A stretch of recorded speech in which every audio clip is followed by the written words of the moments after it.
to the Open Treasury podcast, your go-to source for the latest news and analysis in corporate cash and treasury management. This show is brought to you by CTMfile.com and the Treasury News Network, where Treasury professionals learn and share the information that matters most.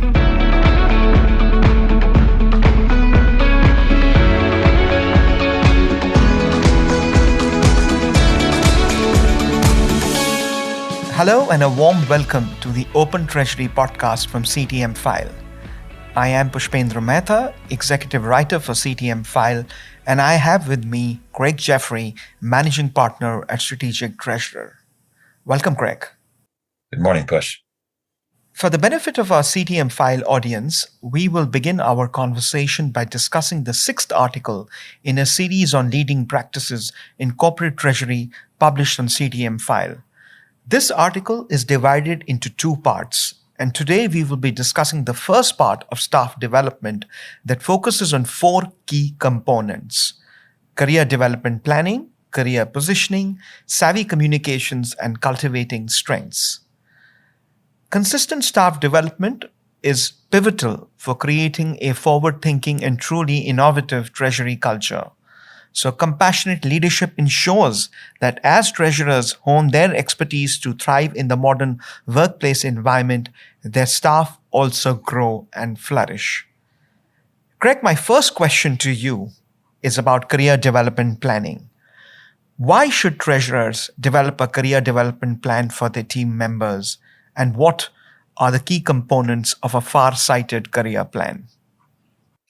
Push, that's a great question. As we think about career development planning, why should treasurers and senior leaders in finance care about this, especially since it's far easier to talk about than to do? Mm-hmm.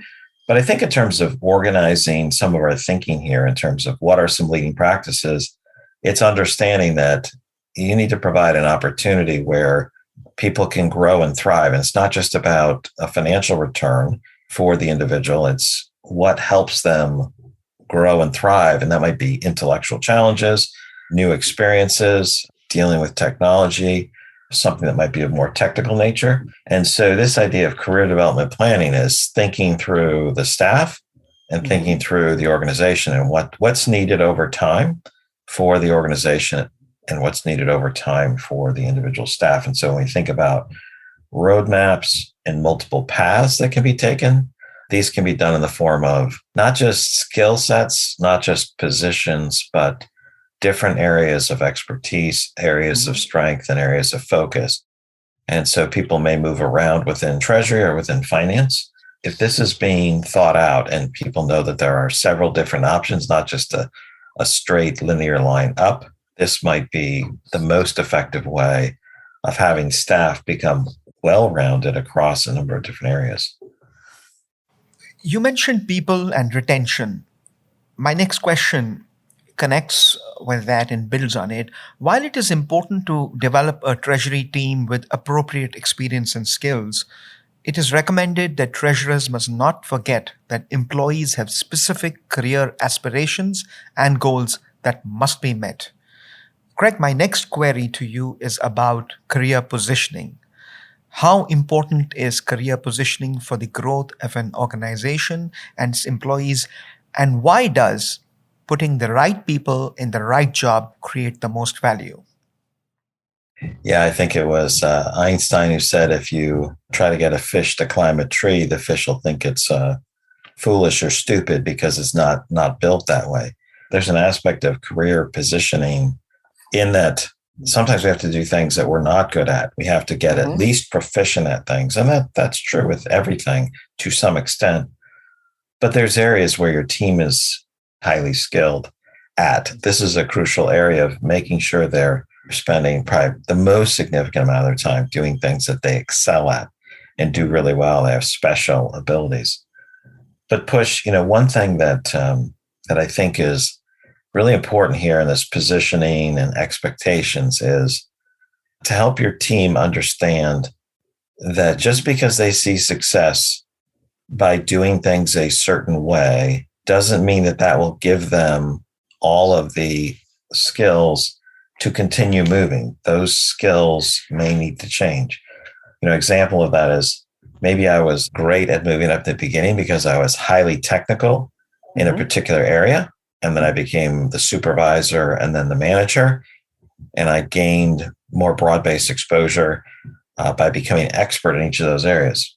Well, there's not a human that can continue to scale that way, becoming, 5 levels, 6 levels deep of an expert on every single area. So some of those other skills, some of the soft skills, understanding strategy, learning how to communicate in different environments and outside of Treasury and outside of finance are really, really important. And I think too many people get hung up on, this worked for me. It worked for me really well. It worked for me pretty well.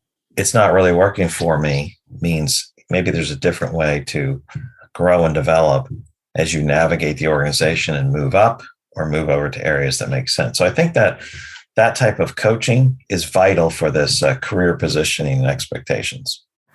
Great. You mentioned learning how to communicate. So my next question is about becoming an effective communicator. So treasurers are acting as strategic advisors to the upper echelons of an organization, including the board, and are expected to engage with a broader range of internal and external stakeholders. Treasury teams are also stepping out in the limelight, and that means they have to become savvy communicators. So how can treasurers help their staff become effective communicators? This is more about overall professionalism. It's about relationships. It's about all of those things. Right. Communicating effectively can be a significant challenge, especially when we move outside of our particular domain. To be successful as you move up in a treasury organization, for example, means you have to be a better communicator outside Treasury, because you're not just talking about Treasury specific domain knowledge with particular terms.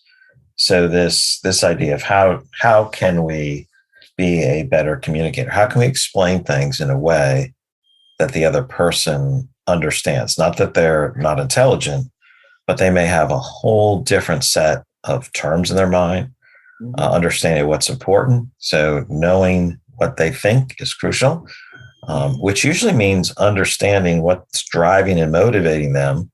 And if you understand what drives, motivates, what's important to them, there's quite a bit about Treasury that can be linked to their goals, their aspirations.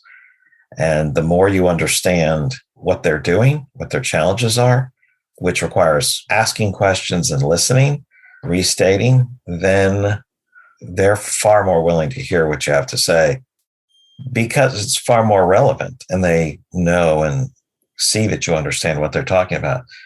This is crucial, and this is so often overlooked, or it's just not practiced very well. There's this idea of I'm listening to respond as opposed to listening to understand. After I understand, then I can respond and recommend, but I need to understand first before I need to seek to be understood in many, many ways. So I think those are a few of the key areas push on the savvy communications. Very well said. And you touched on a very important aspect, which is listening to understand, which is an overlooked aspect. Another overlooked aspect of Treasury staff development is that employees' strengths make a Treasury stronger. Employees who are allowed to use and cultivate their strengths are more actively involved than their counterparts. They perform better and they boost their company's bottom line.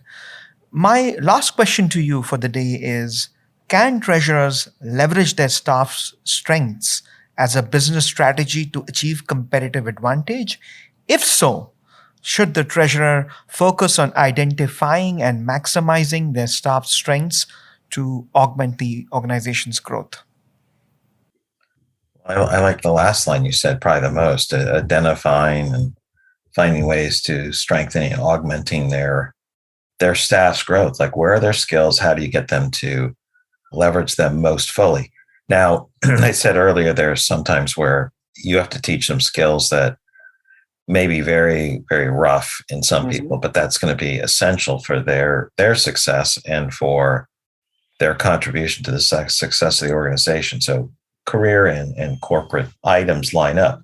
I think that's crucial. Not everyone is alike. I mean, there's different perspectives on diversity, whether it's everything from sex to heritage. But the idea that there's also diversity of strengths is sometimes is overlooked. You don't want to focus and say, I need 5 people just like me with my skill set, the same exact skill set. We want certainly skill sets that address particular needs and issues that exist, but there's a wide variety of soft and technical skills that are crucial to making a team work. There needs to be complementary skills and strengths on a team, not just 4 people that have the same 4 key strengths. You might need 10 strengths covered.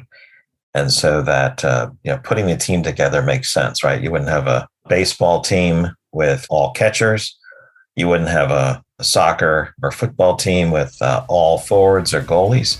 You have to have different skills to put together the right type of team. For sports, you also need that in businesses as well. Those were very useful analogies. A big thank you to you, Craig, and to our CTM audience for joining us on this edition of Open Treasury. Please subscribe and look in the show notes for the article links. Thank you.